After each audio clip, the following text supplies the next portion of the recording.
వారిని మాట్లాడవలసిందిగా కోరుతున్నాను. థ్యాంక్ యూ ప్రభు. కాదురా, నేను ఎంత మిస్ అయ్యానో అంటే క్షమించాలి.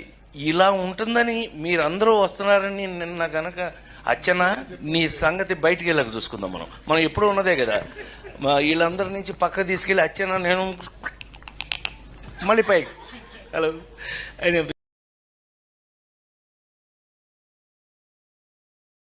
నాకు అలవాటే కదా. సత్యంగా నిన్న నేను ఎన్టీఆర్ అవార్డు తీసుకోవడానికి విజయవాడ వెళ్ళాల్సి వచ్చింది. చప్పట్లు కొట్టరా? బుద్ధుందా లేదా నాకు? ఎన్టీఆర్ అవార్డు అని చప్పట్లు కొట్టరా? ఏంటి బ్రెయిన్ పోయిందా అందరికి? చెప్పి కొట్టించుకోవడం ఏంటన్నయ్య?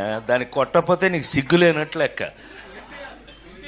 విశ్వవిఖ్యాత నట సార్వభౌమ నందమూరి తారక రామారావు. సో అది ఆ అవార్డు నిన్న ఈ సంవత్సరం అదేదో ఆ ఇంట్లో తెలుసుగా, మీ అందరికి ఐడియా ఉందో లేదో, ఎన్టీ రామారావు ఇంట్లో గొడ్ల చావిట్లో పుట్టాను నేను.